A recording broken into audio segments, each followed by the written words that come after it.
وَقُلْ جَاءَ الْحَقُّ وَزَهَقَ الْبَاطِلُ إِنَّ الْبَاطِلَ كَانَ زَهُوقًا۔ اللہ رب العالمین کو سب سے زیادہ اپنی تعریف پسند ہے۔ اللہ رب العالمین کے نزدیک بہترین عمل اس کی تعریف بیان کرنا ہے۔ اسی لیے آپ دیکھیں کہ جب ہم نماز کے لیے کھڑے ہوتے ہیں تو نماز کی ابتدا حمد و ثنا یعنی تعریف سے شروع ہوتی ہے۔ اسی طرح ہم کوئی بھی کام کرتے ہیں تو اللہ رب العالمین کا نام لے کر شروع کرتے ہیں، اس کی تعریف بیان کرتے ہوئے وہ کام کو ہم شروع کرتے ہیں۔ چاہے کھانا کھاتے ہیں، ہم کھانا کھاتے ہیں تو اس کی تعریف، سوتے ہیں تو اس کی تعریف، اٹھتے ہیں تو اس کی تعریف، بیٹھتے ہیں تو اس کی تعریف، مسجد کے اندر داخل ہوتے ہیں تو اس کی تعریف، مسجد سے باہر نکلتے ہیں تو اس کی تعریف، گھر کے اندر داخل ہوتے ہیں تو اس کی تعریف، گھر سے باہر نکلتے ہیں تو اس کی تعریف۔ البتہ ہر جگہ اللہ رب العالمین کی تعریف بیان کی جاتی ہے، کھانے سے لے کر، سونے سے لے کر، اٹھنے سے لے کر، بیٹھنے سے لے کر، مسجد میں آنے سے لے کر، نکلنے سے لے کر، مارکیٹوں میں جانے سے لے کر، کپڑے پہننے سے لے کر، گھروں میں داخل ہونے سے لے کر، ہر جگہ اللہ رب العالمین کی تعریف بیان کی جاتی ہے۔ جس کی اتنی تعریف بیان کی جا رہی ہے، آخر وہ ہے کون؟ اللہ کون ہے جس کی اتنی تعریف بیان کی جا رہی ہے؟ رات دن سوتے بیٹھتے اٹھتے جاگتے ہمیشہ ہم اس کی تعریف بیان کر رہے ہیں، آخر اللہ کون ہے؟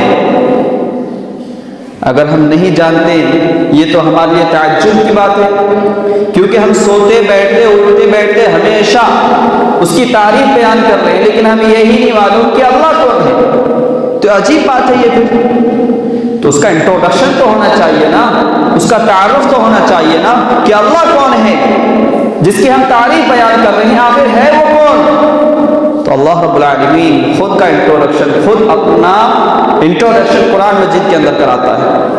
اللہ رب العالمین اپنا تعارف، اپنا انٹروڈکشن قرآن مجید کے اندر خود کراتا ہے۔ اللہ رب العالمین فرماتا ہے سورہ بقرہ سورہ نمبر 2 آیت نمبر 163 میں، وَإِلَٰهُكُمْ إِلَٰهٌ وَاحِدٌ لَا إِلَٰهَ إِلَّا هُوَ الرَّحْمَٰنُ الرَّحِيمُ۔ کہ اللہ کون ہے؟ اللہ وہ ہے جس کے سوا کوئی دوسرا اللہ نہیں، جو سب پر مہربان ہے۔ اللہ کون ہے؟ اللہ وہ ہے جو ابتدا و انتہا سے پاک ہے۔ اللہ کون ہے؟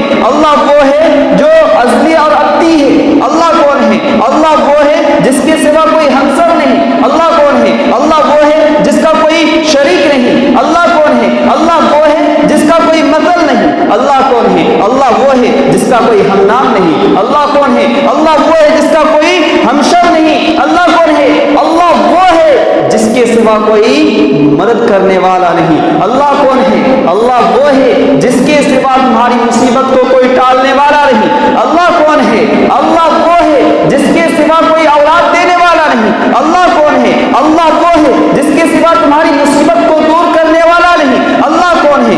اللہ وہ ہے جس کے سوا تمہاری بیماری کو بھی دور کرنے والا کوئی نہیں۔ اللہ کون ہے؟ اللہ وہ ہے جس کے سوا کوئی بھی تمہاری پریشانی کو دور کرنے والا نہیں۔ اللہ کون ہے؟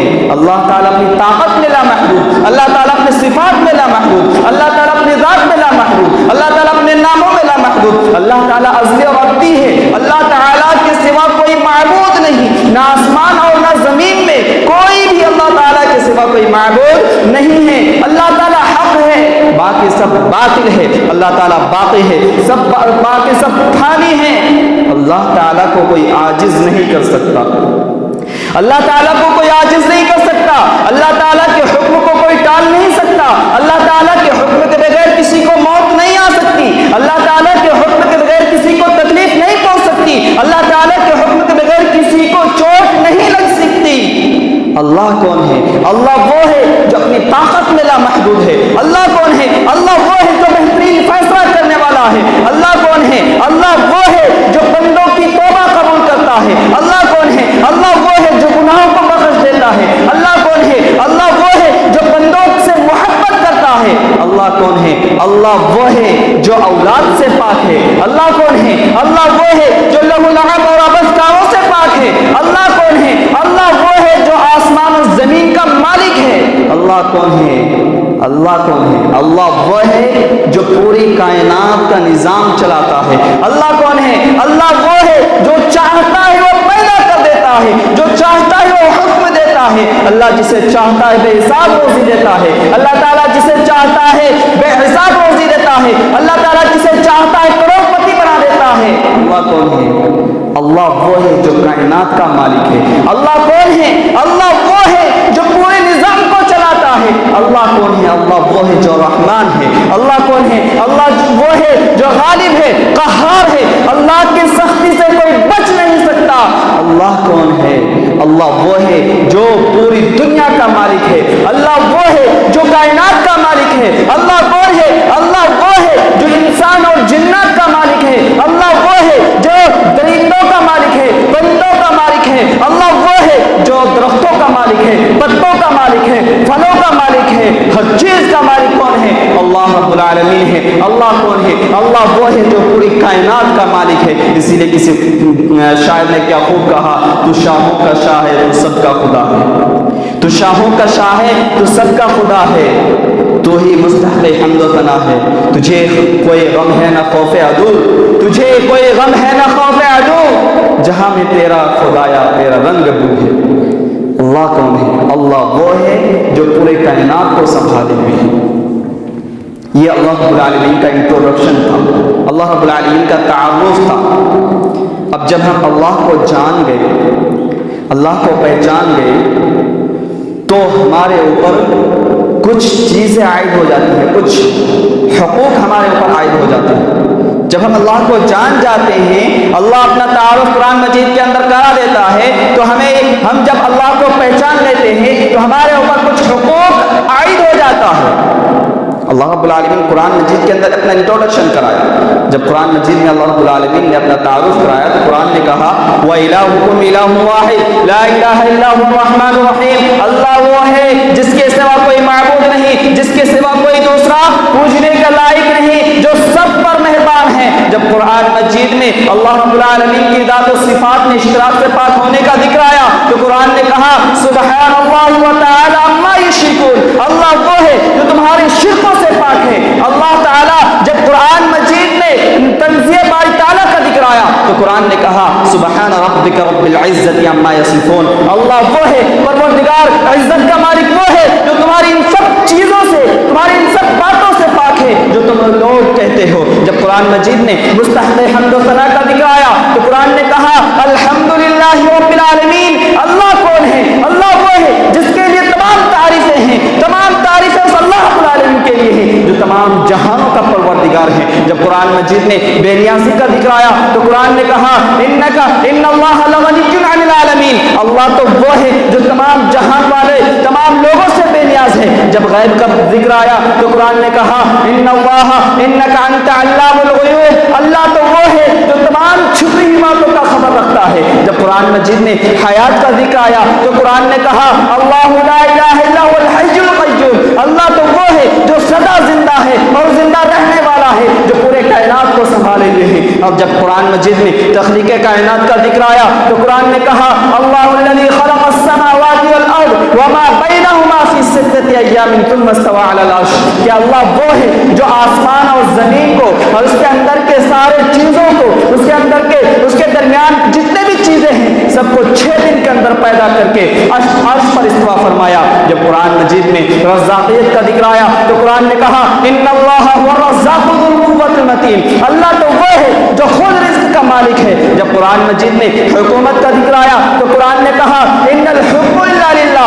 اللہ تو وہ ہے جو حکومت کا مالک ہے، جس کے سوا کسی کا حکم نہیں چلنے والا۔ جب قرآن مجید میں ملکیت کا ذکر آیا تو قرآن نے کہا ذالکم اللہ ربکم لہ الملک۔ اللہ تو وہ ہے جس کے سوا کسی کا حکومت نہیں چل سکتا۔ اللہ تو وہ ہے جو پوری کائنات کا مالک ہے۔ جب قرآن مجید میں ہمیشہ زندہ رہنے کا ذکر آیا تو قرآن نے کہا کل من علیہا فان ویبقی وجہ ربک ذو الجلال والاکرام۔ اللہ تو وہ ہے دنیا کے اندر جتنے بھی چیزیں ہیں ساری چیز ختم ہو جانے والی ہیں۔ دنیا کے اندر بڑی بڑی بلڈنگیں ہیں، بڑے بڑے گھر ہیں، بڑے بڑے کارخانے ہیں، جتنے بھی درخت ہیں، پودے ہیں، سب ختم ہو جانے والا ہے سوائے اس اللہ رب العالمین کے۔ اللہ کون ہے؟ اللہ وہ ہے، اللہ رب العالمین قرآن مجید اپنا تعارف کراتا ہے, اپنا انٹروڈکشن کراتا ہے. اللہ کون ہے؟ اللہ وہ ہے. اللہ تعالیٰ قرآن مجید کے اندر فرماتا ہے, جب موت اور حیات دینے کا ذکر آیا تو قرآن نے کہا لا الہ الا ہوا یحیی و یمیت, تمہیں موت اور زندگی کون دیتا ہے؟ اللہ دیتا ہے. اللہ تعالیٰ فرماتا ہے لا الہ الا ہوا یحیی و یمیت, نہیں ہے کوئی معبود صلی اللہ رب العالمین کے, اور وہی تمہیں موت اور زندگی دیتا ہے. جب قرآن مجید میں سامع حقیقی کا ذکر آیا تو قرآن نے کہا والذی یصورکم فی الارحام کیف یشاء لا الہ الا هو العزیز الحکیم, کہ تمہارے ماں کے پیٹ میں جس طرح چاہتا ہے صورتیں کون بناتا ہے؟ اللہ رب العالمین بناتا ہے. تمہارے ماں کے پیٹ میں تمہاری صورتیں جس طرح چاہتا ہے اللہ رب العالمین بناتا ہے. جب قرآن مجید میں اللہ رب العالمین کی غیب کا علم رکھنے کا ذکر آیا, جب کمال علم کا ذکر آیا تو قرآن نے کہا ان اللہ لا یخفی علیہ شیء فی الارض ولا فی السماء, کہ دنیا کے اندر, آسمان اور زمین کے اندر کوئی بھی ایسا چیز نہیں ہے جو جسے اللہ رب العالمین نہ جانتے ہو. اللہ رب العالمین ہر چیز سے باخبر ہے, ہر چیز کو دیکھتا ہے. یہ اللہ رب العالمین کا تعارف ہے, یہ اللہ رب العالمین کا انٹروڈکشن ہے. اللہ کون ہے؟ قرآن مجید ہمیں اللہ رب العالمین کا تعارف کراتا ہے. قرآن مجید ہمیں اللہ رب العالمین کا انٹروڈکشن کراتا ہے. جب قرآن مجید کو ہم کھولتے ہیں, پہلی سورت الحمدللہ رب العالمین, پہلی سورت سورۃ الفاتحہ الحمدللہ رب العالمین, پہلی سورت کی پہلی آیت اللہ رب العالمین کی تعریف سے شروع ہوتی ہے. اللہ تعالیٰ کا تعارف اسی کے اندر موجود ہے, الحمدللہ رب العالمین, کہ تمام تعریفیں کس کے لیے؟ جو تمام جہانوں کا پروردگار ہے. پہلی سورت میں پہلے آیت میں پہلی لائن میں اللہ رب العالمین تعارف کراتا ہے. قرآن مجید کے پہلی آیت سے لے کر آخر تک پورے قرآن مجید میں اللہ رب العالمین نے اپنا انٹروڈکشن کرایا, اپنا تعارف کرایا. ہمیں چاہیے کہ ہم اس قرآن کو دیکھیں, ہم قرآن کو کھول کر پڑھیں, سنیں کہ اللہ رب العالمین اس قرآن مجید کے اندر کہنا کیا چاہتا ہے. یہ اللہ رب العالمین کا تعارف تھا, انٹروڈکشن تھا. جب اللہ رب العالمین کا تعارف ہو جائے, جب اللہ رب العالمین کا انٹروڈکشن ہو گیا, ہم پہچان لیے اللہ کون ہے, ہم یہ جان لیے اللہ کون ہے, ہم یہ جان لیے کہ ہر چیز کا مالک کون ہے, اللہ ہے. موت دینے والا کون ہے, اللہ ہے. ہم یہ جان لیے, ہم یہ پہچان لیے رزق کا مالک کون ہے, اللہ ہے. ہمیں ہمارے سے بیماری کو دور کرنے والا کون ہے, اللہ ہے. ہم یہ جان لیے کہ حاجت روا کون ہے, اللہ ہے. جب ہمیں پہچان لیے کہ ہر چیز اللہ رب العالمین کے مطیع ہے, کل اللہ قانتون, ہر چیز اللہ رب العالمین کے فرما بردار ہے, ہم یہ جان لیے, پہچان لیے, تو ہمارے اوپر ایک حقوق عائد ہوتے ہیں. ہمارے اوپر کچھ حقوق عائد ہوتے ہیں. ان میں سے پہلا حق اللہ رب العالمین کا پہلا حق ہمارے اوپر یہ ہے. ایک حدیث رکھتا ہوں آپ کے سامنے, بہت پیاری حدیث ہے. بخاری شریف اور مسلم شریف کے اندر, دونوں حدیث کے اندر یہ حدیث موجود ہے, دونوں کتابوں کے اندر. ایک دفعہ نبی صلی اللہ علیہ وسلم سفر میں تھے. معاذ بن جبل رضی اللہ تعالیٰ عنہ آپ صلی اللہ علیہ وسلم کے ساتھ تھے. اللہ کے نبی صلی اللہ علیہ وسلم نے فرمایا, اے معاذ, کیا تم جانتے ہو کہ اللہ تعالیٰ کا حق بندوں پر کیا ہے؟ تو معاذ بن جبل رضی اللہ تعالیٰ عنہ نے فرمایا کہ اللہ اعلم و رسول, کہ اللہ اور اس کے رسول صلی اللہ علیہ وسلم سب سے زیادہ بہتر جانتے ہیں. معاذ بن جبل رضی اللہ تعالیٰ عنہ نے فرمایا کہ اللہ اور اس کے رسول جانتے ہیں. اللہ کے نبی صلی اللہ علیہ وسلم نے فرمایا, معاذ, اللہ کا حق یہ ہے کہ حق اللہ علی العباد وان یعبدوہ ولا یشرکوا بہ شیئا. پہلا حق بندوں پر اللہ کا پہلا حق یہ ہے کہ بندے اس کی عبادت کریں. یہ اللہ رب العالمین کا پہلا حق ہے.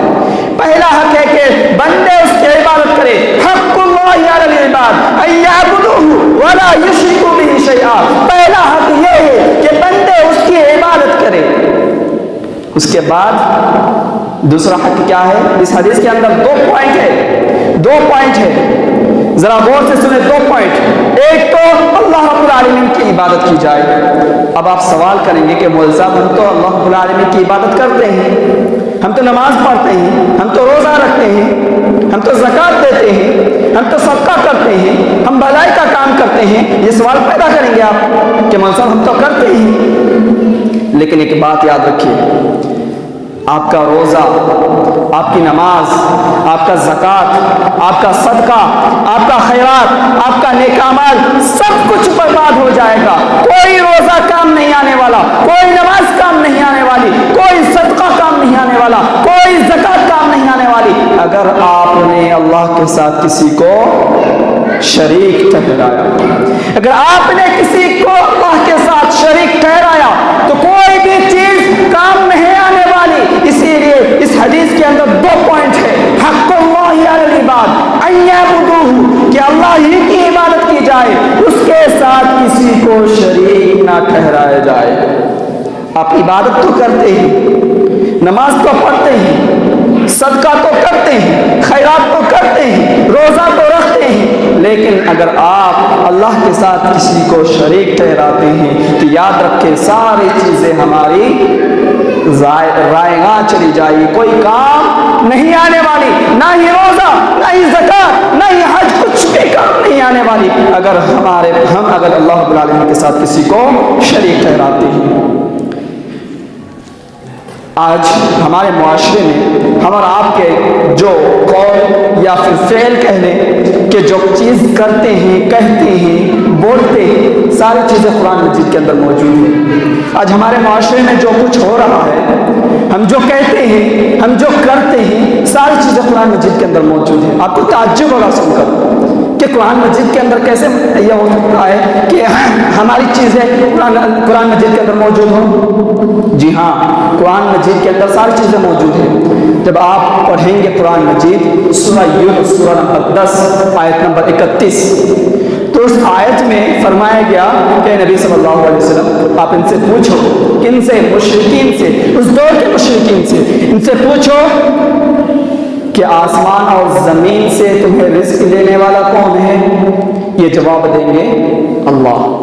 کان اور ناک اور آنکھ میں طاقت اختیار کس کو ہے؟ وہ جواب دیں گے اللہ۔ پھر آپ ان سے پوچھئے کہ پھر ہر چیز کا مالک اللہ ہے تو پھر شرک کیوں کرتے ہیں؟ اللہ کے ساتھ کسی کو شریک کیوں ٹھہراتے ہیں؟ یہی چیز تو ہمارے اندر پایا جا رہا ہے۔ اگر ہم کسی سے بھی پوچھ لیں جو مسلمان ہے، ان سے اگر ہم پوچھ لیں کہ بھائی تمہاری پریشانی کو دور کرنے والا کون ہے، تمہاری بیماری کو دور کرنے والا کون ہے، تمہارے اندر تمہارے اوپر جو پریشانی آئی ہے، گھریلو پریشانی، کاروبار کی پریشانی، کچھ بھی پریشانی ہو، یہ پریشانی کو دور کون کر سکتا ہے؟ وہ کیا جواب دیں گے؟ کیا جواب دیں گے؟ اللہ۔ اللہ ہی پریشانی کو دور کر سکتا ہے۔ وہ یہ جواب دیں گے کہ میری پریشانی کو دور کرنے والا اللہ، یہ جواب دیں گے۔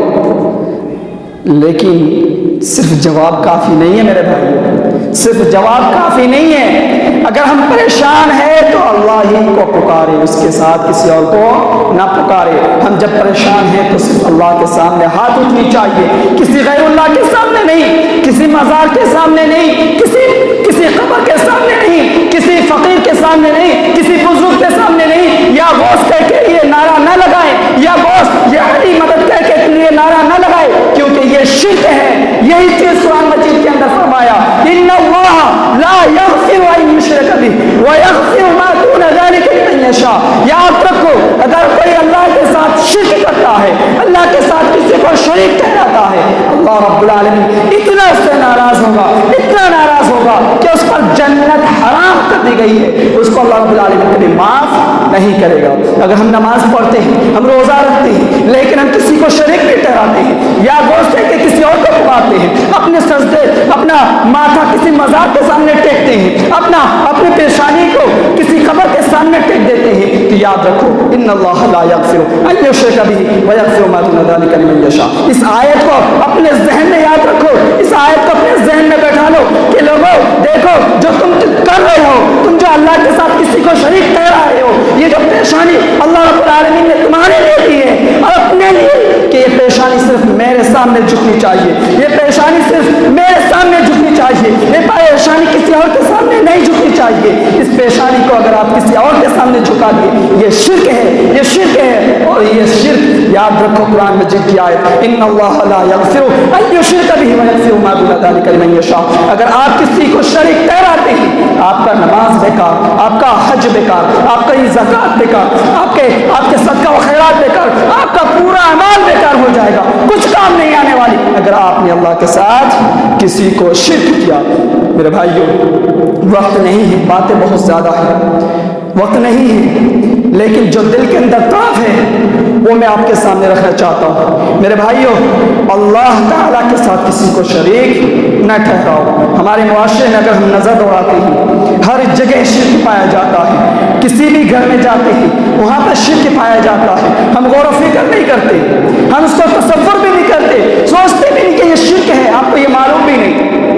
میرے بھائی, اس کو تھوڑا سوچنے اور سمجھنے کی کوشش کرو. یہ سوچو کہ ہم یہ کام کر رہے ہیں, کبھی اگر تعویذ لٹکا دے رہے ہیں, گلے میں ہار یا گلے میں کسی دھاگا, پیر میں دھاگا یہ باندھ رہے ہیں, یہ کہیں شرک تو نہیں ہے؟ اس کو تحقیق کرو, اس کے بارے میں جانکاری لو کہ یہ حقیقت میں کیا ہے, یہ کہیں شرک تو نہیں ہے.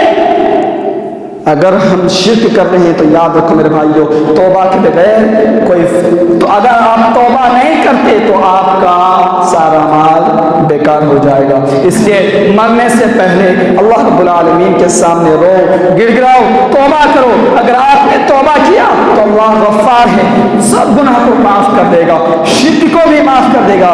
لیکن شرط یہ ہے کہ آپ ان کے سامنے روئیں, گر گرائیں اور معافی طلب کریں. اگر ہم شرک کرتے ہیں میرے بھائیوں, ہمارے اندر بہت ساری ایسی چیزیں پائی جاتی ہیں جو شرک ہے, آپ اس کو سوچ بھی نہیں رہے. میرے بھائیوں, میری یہ گزارش ہے کہ آپ کچھ بھی عمل کرتے ہیں کم سے کم آپ اس چیز کی تحقیق تو کریں. اگر ہم اس کی تحقیق نہیں کرتے, بغیر تحقیق کا عمل کرتے ہیں, تو یاد رکھو پھر یہ عمل ہمیں جہنم میں لے جانے والی ہے. اس لیے ہمیں چاہیے کہ ہم کوئی بھی کام کرتے ہیں, کوئی بھی عمل کرتے ہیں, اگر ہم تعویذ لٹکاتے ہیں, اگر ہم دھاگا باندھتے ہیں, تو سب سے پہلے اس کی تحقیق کر لیا جائے کہ کیا یہ جائز ہے, کیا اسلام کے اندر اس کا کوئی وجود ہے. اگر یہ تحقیق کر لے تو اچھی بات, اگر تحقیق نہیں کرتے تو میرے بھائیو ایک دھاگا, ایک تعویذ کا ایک ٹکڑا آپ کو جہنم میں لے جا سکتی ہے, آپ کو ایک جہنم میں ایک تعویذ کا ٹکڑا لے جا سکتی ہے. اس لیے میری یہ گزارش ہے کہ کم سے کم آپ اگر ایسا کام کرتے ہیں تو کم سے کم علماء کرام سے رابطہ کریں, پوچھیں, ان سے حقیقت پوچھیں. جو جید علماء, جو اچھے بڑے اکابر علماء ہیں, ان سے آپ پوچھیں. اللہ رب العالمین ہم سب کو کہنے سننے سے زیادہ عمل کرنے کی توفیق عطا فرمائے. مولا کریم ہم سب کو شرک سے محفوظ رکھے. مولا کریم ہم سب کو جب تک تو زندہ رکھ, ایمان پر زندہ رکھ. جب ہمارا خاتمہ ہو تو ایمان بالخیر ہو. آمین. وآخر دعوانا ان الحمد للہ رب العالمین. وَإِذْ تَأَذَّنَ رَبُّكُمْ لَئِن شَكَرْتُمْ لَأَزِيدَنَّكُمْ وَلَئِن كَفَرْتُمْ إِنَّ عَذَابِي لَشَدِيدٌ.